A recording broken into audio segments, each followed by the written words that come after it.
Bismillahirrahmanirrahim. Assalamualaikum warahmatullahi wabarakatuh. Halo semuanya.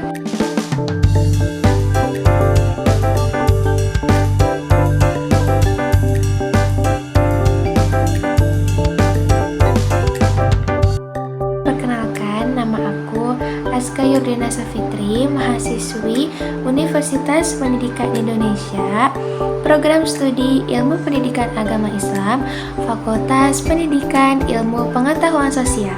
Oke guys, di video kali ini aku bakal nge-review buku yang udah aku baca, yaitu Tara, Bicara Itu Ada Seninya, karya Osuya. Pertama kali aku lihat buku ini, langsung tertarik banget dan bikin penasaran. Kenapa coba? Karena buku ini membuat aku ingin belajar dan ingin mengetahui lebih dalam lagi apa sih itu seni dalam berkomunikasi dengan benar dan bagaimana cara berbicara yang baik di hadapan orang lain. Nah, sering banget ketika kita ngomong di depan banyak orang, terus kita deg-degan, tangan keringetan, dan pita suara kita mulai gak karuan. Komunikasi selalu jadi masalah besar buat kamu tanya di depan banyak orang. Bahkan untuk sekedar ngobrol nyantai bareng teman, selalu ada kekhawatiran omongan kamu gak cukup baik buat mereka. Stay dengerin jelas, hambatan kayak gini bukan urusan remeh, karena bisa bikin kamu kehilangan banyak peluang bagus. Dalam kehidupan sehari-hari, jujur aku juga sangat menyadari bahwasannya banyak sekali yang masih aku harus perbaiki. Baik itu dalam segi berkomunikasi antara aku dengan orang lain, dalam public speaking, memberi pendapat, memberikan pujian kepada orang lain, dan masih banyak lagi. Selain itu, yang bikin aku tertarik dengan buku ini dan membuat aku penasaran, yaitu buku ini menjelaskan terkait rahasia menggunakan teknik berkomunikasi atau berinteraksi, persuasi, dan negosiasi yang benar dan efektif, yang mana bisa membuat lawan bicara merasa nyaman dan tidak bosan. Dengan menerapkan teknik-teknik yang ada di buku ini, kita bisa lebih meningkatkan kepercayaan kepada diri kita sendiri saat berbicara, baik di tempat kerja, sekolah, maupun dalam pergaulan. Maka dari itu, aku memilih buku ini. Mari kita kenalan dulu yuk sama identitas di buku ini. Buku ini berjudul Bicara Itu Ada Seninya, atau yang dikenal dengan The Secret Habits to Master Your Art of Speaking, yang ditulis oleh Oh Soo-young, yaitu seorang dosen dan komunikasi terkenal di Korea Selatan. Sudah banyak yang beliau terbitkan, salah satunya buku ini. Nah, buku ini diterbitkan oleh Oh Soo-young pada tahun 2016, lalu diterbitkan dalam versi Indonesia di Jakarta pada tahun 2018 oleh Buana Ilmu Populer. Jumlah buku ini yaitu sebanyak 238 halaman dengan genre non-fiksi. Oh Soo-young adalah salah seorang penulis asal Korea Selatan yang dikenal melalui karya-karyanya yang menggambarkan emosi manusia dengan kedalaman dan sensitivitas yang luar biasa. Nah, dalam buku ini dibahas dengan cara yang mudah, dicerna dengan dukungan yang sangat banyak. Jika dirangkum, ada beberapa poin yang bisa kita ambil, namun hal yang paling utama yang berusaha disampaikan buku ini adalah tentang komunikasi yang efektif. Oke, aku akan merangkum beberapa penjelasan dari buku ini. Oke, di sini kita langsung masuk ke pembahasan pertama yang udah aku rangkum. Yang pertama yaitu komunikasi. Yang pertama yaitu apa sih itu komunikasi yang efektif? Nah, komunikasi yang efektif adalah inti dari buku Bicara Itu Ada Seninya. Jika kamu paham dan bisa prakteknya, maka masalah komunikasi yang sedang kamu hadapin sudah selesai. Kata buku ini, komunikasi yang efektif adalah komunikasi yang mencapai tujuannya. Tujuan komunikasi sendiri yaitu ada macam-macam. Yang bisa buat nyampein relasi, bisa buat ngebujuk, dan lain-lain. Ketika kamu ingin membangun komunikasi yang efektif, komunikasi yang mencapai tujuannya. Tujuan komunikasi itu ada bermacam-macam, yaitu bisa buat menyampaikan narasi, bisa buat membujuk, dan lain-lain. Ketika kamu membangun komunikasi efektif, ada beberapa kriteria komunikasi yang efektif. Yang pertama yaitu beri dia kode yang jelas dan mudah dipahami. Usahakan buat penyampaian pesan yang secara jelas dan menggunakan bahasa yang dipahami dengan lawan bicara. Gak usah berusaha kedengaran keren dengan menggunakan kata-kata rumit. Sederhanakan saja selama bisa disederhanakan. Fokus ketika kamu mau berbicara, yaitu berilah pesan yang mau kamu sampaikan. Yang kedua, bersifat persuasif, alias dapat mempengaruhi lawan bicara. Omongan kamu juga harus bersifat persuasif. Usahakan kamu bisa membujuk lawan bicara, si lawan bicara bisa menerima apa yang kamu mau sampaikan. Kamu bisa tambahin argumen serta bukti yang kuat, melibatkan emosi tertentu, dan menawarkan sesuatu yang bisa berharga. Misalkan teman kamu nih ngajak makan nasi padang di tempat, sedangkan kamu pengennya dibungkus aja. Kamu bisa bilang ke teman kamu, udah dibungkus aja, dibungkuskan porsinya bisa lebih banyak. Terus kamu bisa searching dan liatin perbandingan porsi makan di tempat sama porsi makan yang dibungkus. Sekalian liatin testimoni orang-orang yang hobinya makan dibungkus. Argumen kamu yang kamu bilang dibungkus itu bisa lebih banyak dan cukup kuat untuk kamu bisa ngasih bukti ke teman kamu, biar kamu bisa biar teman kamu pun gak kesal gitu sama kamu. Dan juga kamu bisa menawarkan sesuatu yang lebih berharga, yaitu opsi makan dibungkus lebih puas dengan biaya yang lebih rendah. Oke, yang ketiga yaitu efisien. Ketika kamu coba membangun komunikasi yang efektif, kamu jangan salah fokus. Apa tujuan kamu ketika ngomong? Nah, pasti kamu nyampein dengan wujud komunikasi yang efektif kan? Nah, selanjutnya yang kedua, pintar dengar, pandai berbicara. Yang kedua yaitu kemampuan mendengar. Komunikasi itu gak cuman urusan ngomong, tapi juga menuntut kemampuan yang baik dalam hal mendengar. Kamu mesti jadi pendengar yang baik. Kalau mau jadi pembicara yang baik, skill dalam mendengar kamu membantu kamu memahami lawan bicara sehingga kamu bisa menanggapi mereka secara tepat.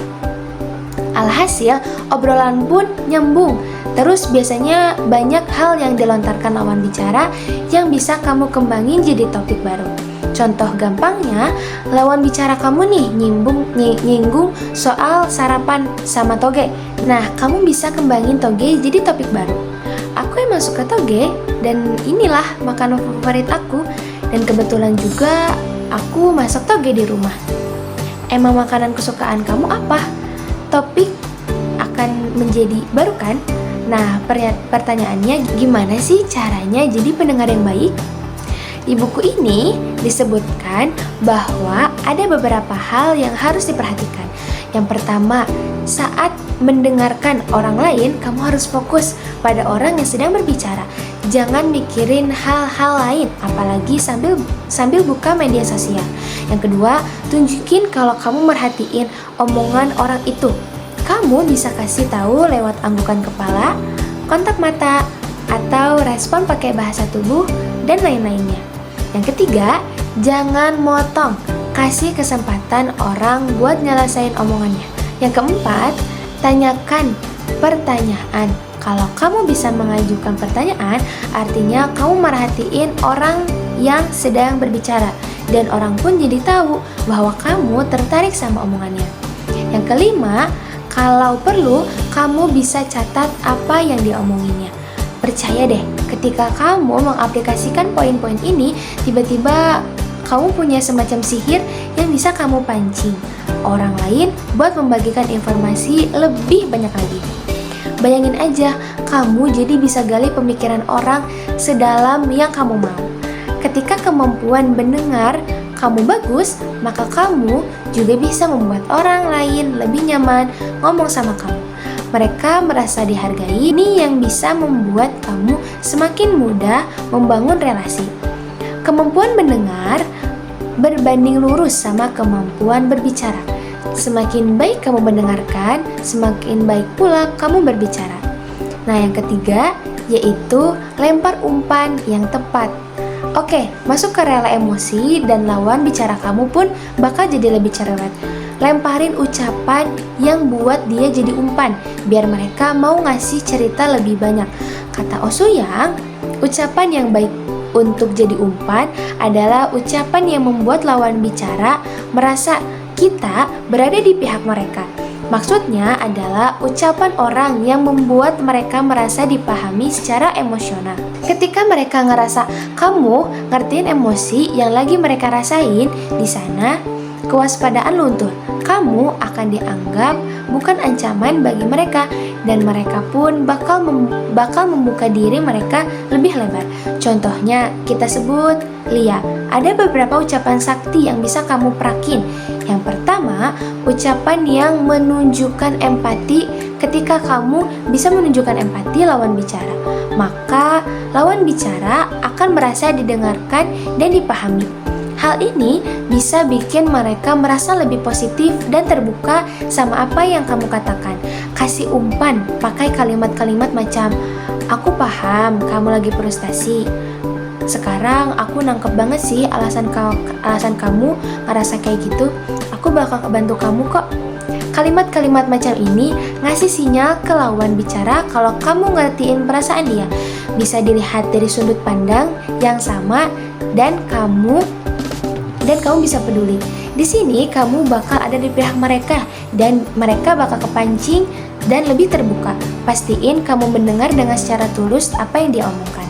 Yang kedua adalah ucapan yang nunjukin penghargaan. Kamu harus usahain apa yang keluar dari mulut kamu, nunjukin respect sama lawan bicara, dan nunjukin kalau kamu menghargai dia. Cukup biasain ngomong makasih kalau udah dibantu sama orang. Kamu bisa puji orang kalau dia emang pantas untuk dipuji, dan bilang maaf kalau kamu salah. Ketika kamu respect sama orang, gak ngerendahin orang, maka orang-orang bakal respect balik sama kamu dan nyaman melakukan komunikasi dengan kamu. Ucapan sakti berikutnya, ucapan yang nunjukin kesamaan. Relate adalah kunci ketika relate atau kesamaan kamu, dan orang bakal jadi lebih gampang nerima apa yang kamu omongin. Biasanya kamu umpan pakai ucapan kayak gini. Omongan bakal jadi lebih panjang dan bisa membuat lawan bicara nyebutin hal yang dia suka dan yang kamu suka. Lalu lempar umpan kamu, aku juga suka itu loh. Habis itu kamu jadi ngomongin hal tersebut, lanjut ngomongin yang lain, dan jadi pergi bareng deh. Akhirnya kalian berdua bisa jadi berteman. Ucapan sakti selanjutnya adalah ucapan yang nunjukin kejujuran. Ucapan yang nunjukin kejujuran bisa bikin orang juga jadi lebih percaya sama kamu. Gak usah takut buat mengaku ketika kamu ragu atau gak tahu sama sesuatu, dan coba buat ngomong sesuai kondisi sebenarnya. Ucapan sakti selanjutnya adalah ucapan yang nunjukin kejujuran. Ucapan yang nunjukin kejujuran bisa bikin orang juga jadi lebih percaya sama kamu. Gak usah takut buat mengaku ketika kamu ragu dan gak tahu sama sesuatu itu. Dan coba buat ngomong sesuai kondisi sebenarnya. Oke, kejujuran itu kepercayaan orang yang bisa buat mereka lebih mau ngedengerin kata-kata dari kita. Ucapan sakti lainnya adalah ucapan yang nunjukin keyakinan. Pastiin ketika kamu terlihat percaya diri setiap kamu ngomong. Ketika lawan bicara ngelihat ada keraguan dari cara kamu ngomong, mereka juga ikut ragu sama isi omongan kamu. Percuma kamu paham teori di luar kepala, hafal setiap kata. Di buku Bicara Itu Ada Seninya mencantumkan beberapa tutorial public speaking. Setelah ini, kamu perlu melatih soft skill komunikasi kamu. Terus, kamu terapin deh apa yang udah kamu dapat. Coba keluar dan sapa orang-orang dan buka omongan sama mereka. Coba bicara di depan umum, latihan negosiasi, latihan mendengarkan, dan latihan ngomong sama orang-orang baru. Tiap hari silahkan kamu lakuin biar makin luas dan makin paham caranya membangun komunikasi yang efektif. Komunikasi yang efektif juga gak bisa terjadi secara kebetulan. Kamu membutuhkan latihan dan usaha yang terus-menerus. Kira-kira itu aja rangkuman buku Bicara Itu Ada Seninya versi aku. Pada intinya, kemampuan komunikasi itu bukan hanya milik orang-orang yang punya bakat dari lahir, tapi kita juga bisa latihan dan pelajari informasinya. Dan masih banyak lagi tutorial lainnya yang bisa kamu latih. Langsung aja beli bukunya di toko terdekat dan juga bisa beli di Gramedia. Semoga apa yang aku sampaikan ini bermanfaat bagi kalian semua. Sekian dan terima kasih. Wassalamualaikum warahmatullahi wabarakatuh. Bye-bye.